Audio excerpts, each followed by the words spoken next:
नमस्कार दोस्तों, स्वागत है आपके अपने चैनल पर। आज हम 3 देशों अमेरिका, ईरान और इजराइल की ताकत का विश्लेषण करेंगे। ये देश अक्सर अंतर्राष्ट्रीय राजनीति के केंद्र में रहते हैं और इनकी टकराहट या दोस्ती का असर पूरी दुनिया पर पड़ता है। हम जानेंगे इनकी सैन्य शक्ति, डिफेंस बजट, टेक्नोलॉजी, परमाणु हथियार और प्राकृतिक संसाधनों पर कंट्रोल के बारे में। वीडियो के आखिर में हम आपसे पूछेंगे, आपके हिसाब से सबसे ताकतवर देश कौन है? तो चलिए शुरू करते हैं। अमेरिका को अक्सर दुनिया का सुपर पावर कहा जाता है और इसकी वजह सिर्फ उसकी आर्थिक ताकत या टेक्नोलॉजी नहीं है, बल्कि उसकी सैन्य शक्ति भी है। जब भी दुनिया में कहीं संकट आता है, अमेरिका की सेना सबसे पहले चर्चा में आती है। चाहे वो युद्ध हो, शांति मिशन हो या फिर मानवीय सहायता, अमेरिकी सेना की मौजूदगी हर जगह महसूस की जाती है। इसकी सबसे बड़ी वजह है उसका विशाल डिफेंस बजट, जो बाकी देशों से कहीं ज्यादा है। अमेरिका अपने डिफेंस पर इतना खर्च करता है कि कई देशों का कुल बजट भी उसके आसपास नहीं पहुंचता। अमेरिका हर साल करीब $800 अरब डिफेंस पर खर्च करता है, जो दुनिया के किसी भी देश से कहीं ज्यादा है। यह बजट इतना बड़ा है कि चीन, रूस, भारत और बाकी टॉप देशों के डिफेंस बजट को मिलाकर भी अमेरिका के बराबर नहीं पहुंचता। अमेरिकी आर्म्ड फोर्सेस में करीब 13 लाख एक्टिव ड्यूटी सैनिक और 8 लाख रिजर्व सैनिक हैं, यानी कुल 20 लाख से ज्यादा। ये सैनिक दुनिया के अलग अलग हिस्सों में तैनात रहते हैं और हर तरह के मिशन के लिए तैयार रहते हैं, चाहे वो रेगिस्तान हो, पहाड़ हो या समुद्र। अमेरिका के पास सबसे बड़ी एयरफोर्स और सबसे ताकतवर नेवी है, जिसमें 11 एयरक्राफ्ट कैरियर्स शामिल हैं। ये एयरक्राफ्ट कैरियर्स चलते फिरते सैन्य अड्डे की तरह हैं, जो अमेरिका को दुनिया के किसी भी कोने में ताकत दिखाने की क्षमता देते हैं। Advanced jet fighters, F-22, F-35, B-2 bombers और ड्रोन टेक्नोलॉजी अमेरिका की ताकत को और बढ़ाते हैं। इन विमानों की रेंज, स्पीड और स्टेल्थ टेक्नोलॉजी दुनिया में सबसे आगे है, जिससे अमेरिका को एयर सुपीरियॉरिटी मिलती है। अमेरिका की special forces, navy seals, delta force दुनिया भर में ऑपरेशन के लिए मशहूर हैं। ये फोर्सेस आतंकवाद विरोधी मिशन, रेस्क्यू ऑपरेशन और सीक्रेट मिशन में एक्सपर्ट मानी जाती हैं। अमेरिका के 70 से ज्यादा देशों में सैन्य बेस हैं, जिससे उसकी वैश्विक पहुंच सबसे ज्यादा है। इन बेसों की वजह से अमेरिका कहीं भी कभी भी अपनी सेना भेज सकता है और दुनिया के किसी भी हिस्से में तुरंत प्रतिक्रिया दे सकता है। सिर्फ युद्ध ही नहीं, अमेरिकी सेना मानवीय सहायता और आपदा राहत में भी सबसे आगे रहती है। जब भी कहीं प्राकृतिक आपदा आती है, अमेरिकी सेना राहत सामग्री और मेडिकल सपोर्ट लेकर सबसे पहले पहुंचती है। नाटो जैसे गठबंधन भी अमेरिका के नेतृत्व में चलते हैं, जिससे उसकी पावर और बढ़ जाती है। अमेरिका के सहयोग से कई देश अपनी सुरक्षा मजबूत करते हैं और वैश्विक स्थिरता बनी रहती है। अमेरिका की इंटेलिजेंस एजेंसियां CIA, NSA दुनिया की सबसे एडवांस्ड मानी जाती हैं। ये एजेंसियां साइबर सुरक्षा, आतंकवाद विरोधी ऑपरेशन और जासूसी में माहिर हैं। उसकी रक्षा इंडस्ट्री, बोइंग, लॉकहीड मार्टिन जैसी कंपनियां लगातार नई टेक्नोलॉजी बनाती हैं। ये कंपनियां अमेरिका को सबसे एडवांस्ड हथियार और सिस्टम्स देती हैं, जिससे उसकी सैन्य ताकत हमेशा आगे रहती है। Nuclear triad, missile defence systems, cyber defence और आर्टिफिशियल इंटेलिजेंस, ये सब मिलकर अमेरिका को दुनिया का सबसे बड़ा सुपर पावर बनाते हैं। अमेरिका की सैन्य शक्ति सिर्फ हथियारों में नहीं, बल्कि उसकी रणनीति, टेक्नोलॉजी और वैश्विक नेटवर्क में भी छुपी है। और यही वजह है कि आज भी अमेरिका को दुनिया का सबसे ताकतवर देश माना जाता है। अमेरिकी military parade, aircraft carrier, F-35 landing और बेस के शॉट्स दिखाते हैं कि उसकी ताकत सिर्फ संख्या में नहीं, बल्कि रणनीति और टेक्नोलॉजी में भी है। अब बात करते हैं ईरान की, जो मिडिल ईस्ट का एक मजबूत खिलाड़ी है। ईरान का इतिहास हजारों साल पुराना है और आज भी उसकी रणनीतिक स्थिति उसे क्षेत्र में एक अहम ताकत बनाती है। भले ही उसकी अर्थव्यवस्था पर अंतर्राष्ट्रीय प्रतिबंधों का असर पड़ा हो, लेकिन ईरान ने अपनी सैन्य क्षमताओं को लगातार मजबूत किया है। उसका डिफेंस बजट करीब 20 अरब डॉलर है। अमेरिका या चीन जैसे देशों के मुकाबले ये बहुत कम है, लेकिन मिडिल ईस्ट में ये रकम काफी मायने रखती है। ईरान अपने सीमित संसाधनों का इस्तेमाल बेहद रणनीतिक तरीके से करता है, जिससे उसकी सैन्य ताकत क्षेत्रीय स्तर पर काफी प्रभावशाली बन जाती है। ईरान की सेना 2 हिस्सों में बंटी है, रेगुलर आर्मी और रेवोल्यूशनरी गार्ड्स IRGC। IRGC सिर्फ एक सैन्य संगठन नहीं, बल्कि उसकी राजनीति, अर्थव्यवस्था और विदेश नीति में भी गहरी पैठ है। ये गार्ड्स देश के अंदर और बाहर ईरान के हितों की रक्षा करते हैं। कुल मिलाकर उसके पास करीब 5 लाख एक्टिव सैनिक हैं।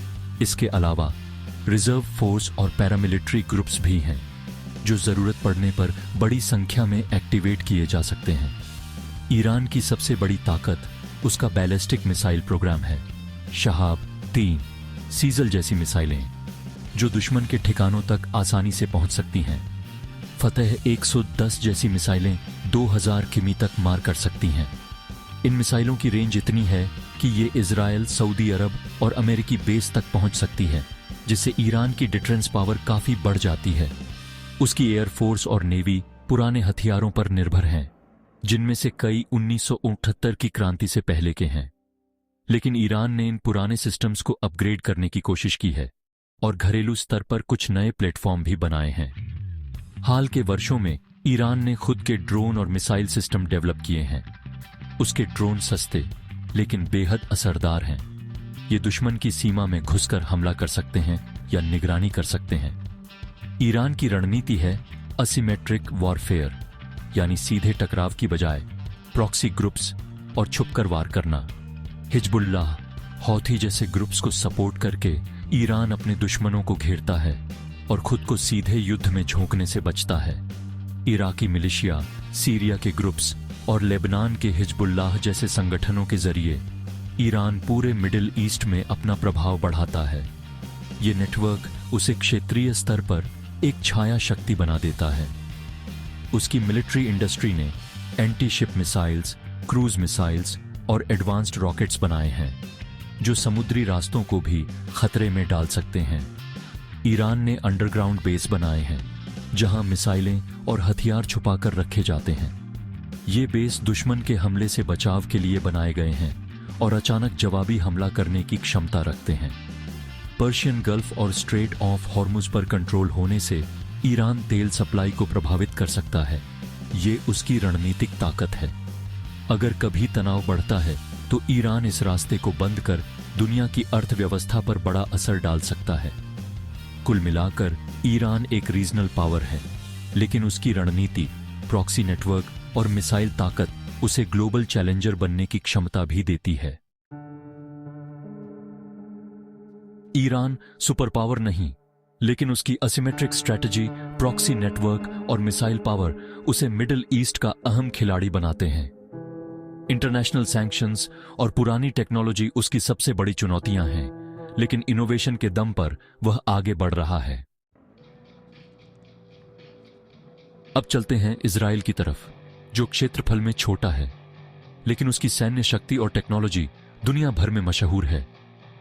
इजराइल का डिफेंस बजट करीब 24 अरब डॉलर है और उसके पास 1.7 लाख एक्टिव सैनिक और 4.5 लाख रिजर्व सैनिक हैं। उसकी सबसे बड़ी ताकत है advanced technology, Iron Dome, David's Sling, Arrow missile defence जैसे सिस्टम्स। इजराइल के पास 5th generation fighter jets F-35 की भी अच्छी संख्या है। उसकी मिलिट्री इंडस्ट्री राफेल, एल्बिट लगातार नई टेक्नोलॉजी बनाती है, जैसे ड्रोन, साइबर टूल्स और मर्कवा टैंक। इजराइल की इंटेलिजेंस एजेंसियां मोसाद, शिन बेट दुश्मनों की हर हरकत पर नजर रखती हैं। उसकी स्पेशल फोर्सेस सायरट मटकल कई हाई प्रोफाइल ऑपरेशन कर चुकी हैं। इजराइल की रणनीति प्री-एम्प्टिव स्ट्राइक्स और हाईटेक डिफेंस पर आधारित है, जिससे उसकी सीमाएं सुरक्षित रहती हैं। इजराइल की सैन्य शक्ति सिर्फ हथियारों में नहीं, बल्कि उसके इनोवेशन, इंटेलिजेंस और नागरिकों की एकजुटता में छिपी है। हर नागरिक की मिलिट्री ट्रेनिंग और साइबर क्षमता उसे और मजबूत बनाती है। अब बात करते हैं सबसे खतरनाक और विनाशकारी हथियार, परमाणु बम की। ये वो ताकत है जिसने पूरी दुनिया की राजनीति और सुरक्षा समीकरण बदल दिए हैं। परमाणु हथियार सिर्फ एक देश की ताकत नहीं, बल्कि उसकी रणनीतिक सोच, टेक्नोलॉजी और डिफेंस का भी प्रतीक है। आज हम 3 देशों अमेरिका, इजराइल और ईरान की परमाणु क्षमताओं की तुलना करेंगे और जानेंगे कि कौन है सबसे बड़ा न्यूक्लियर पावर। सबसे पहले बात अमेरिका की। अमेरिका के पास करीब 500 परमाणु हथियार हैं, जिनमें से लगभग 1700 एक्टिवली तैनात हैं, यानी तुरंत इस्तेमाल के लिए तैयार। बाकी हथियार रिजर्व में रखे गए हैं, जिन्हें जरूरत पड़ने पर एक्टिवेट किया जा सकता है। अमेरिका की परमाणु ताकत सिर्फ संख्या में ही नहीं, बल्कि उसकी टेक्नोलॉजी, लॉजिस्टिक्स और ग्लोबल रीच में भी दिखती है। अमेरिका की न्यूक्लियर ट्रायड, यानी जमीन से लॉन्च होने वाली मिसाइलें, समंदर में तैनात न्यूक्लियर सबमरीन और हवा में उड़ने वाले स्ट्रैटेजिक बॉम्बर्स उसे दुनिया का सबसे बड़ा और सबसे सुरक्षित न्यूक्लियर पावर बनाती है। ये ट्रायड अमेरिका को किसी भी हालात में जवाब देने की क्षमता देती है, जिससे उसका डिफेंस और भी मजबूत हो जाता है। अब बात इजराइल की। इजराइल ने कभी ऑफिशियली नहीं माना कि उसके पास परमाणु हथियार हैं, लेकिन इंटरनेशनल रिपोर्ट्स और एक्सपर्ट्स के मुताबिक उसके पास 80 से 90 परमाणु हथियार होने का अनुमान है। इजराइल की न्यूक्लियर पॉलिसी हमेशा से न्यूक्लियर एम्बिग्विटी यानी अस्पष्टता की रही है। इस पॉलिसी के तहत इजराइल न तो अपने हथियारों की पुष्टि करता है, न ही उनका खंडन करता है। इससे उसके दुश्मनों में हमेशा अनिश्चितता बनी रहती है कि इजराइल कब और कैसे न्यूक्लियर हथियार इस्तेमाल कर सकता है। यही रणनीति उसे मिडिल ईस्ट में एक अलग स्तर की सुरक्षा देती है। ईरान की बात करें तो उसके पास फिलहाल कोई परमाणु हथियार नहीं है, लेकिन उसका न्यूक्लियर प्रोग्राम दशकों से चर्चा और विवाद का विषय रहा है। ईरान का कहना है कि उसका प्रोग्राम सिर्फ शांतिपूर्ण उद्देश्यों के लिए है, लेकिन पश्चिमी देशों को शक है कि वह गुपचुप तरीके से हथियार बनाने की कोशिश कर सकता है। अमेरिका के पास nuclear submarine, intercontinental ballistic missiles (ICBM) और स्ट्रैटेजिक बॉम्बर्स हैं, जो उसे दुनिया के किसी भी कोने में हमला करने की क्षमता देते हैं। वहीं इजराइल के पास भी न्यूक्लियर कैपेबल मिसाइल्स और सबमरीन मानी जाती हैं, जो उसे अपने पड़ोसियों के मुकाबले एडवांटेज देती हैं। ईरान की न्यूक्लियर नीति अब तक डिफेंसिव रही है, यानी वह खुद को बाहरी खतरों से बचाने के लिए प्रोग्राम चला रहा है। लेकिन अगर भविष्य में ईरान परमाणु हथियार बना लेता है, तो मिडिल ईस्ट की पावर बैलेंस पूरी तरह बदल सकती है। इससे क्षेत्र में हथियारों की दौड़ और अस्थिरता बढ़ सकती है। न्यूक्लियर हथियारों की दुनिया सिर्फ संख्या का खेल नहीं है, बल्कि रणनीति, टेक्नोलॉजी और पॉलिसी का भी है। अमेरिका की ओपन डिफेंस पॉलिसी, इजराइल की मिस्ट्री और ईरान की संभावित क्षमता, ये तीनों देश अपने अपने तरीके से न्यूक्लियर पावर को परिभाषित करते हैं। हर देश की रणनीति उसके सुरक्षा माहौल और राजनीतिक जरूरतों के हिसाब से तय होती है। कुल मिलाकर न्यूक्लियर पावर की रेस में अमेरिका सबसे आगे है। उसके पास सबसे ज्यादा हथियार, सबसे एडवांस टेक्नोलॉजी और सबसे मजबूत डिफेंस है। इजराइल मिडिल ईस्ट में इकलौता परमाणु देश है, जिसकी पॉलिसी उसे रहस्यमय बनाती है। वहीं ईरान फिलहाल तो चुनौती नहीं है, लेकिन उसकी संभावनाएं क्षेत्रीय सुरक्षा के लिए हमेशा चिंता का विषय रहेंगी।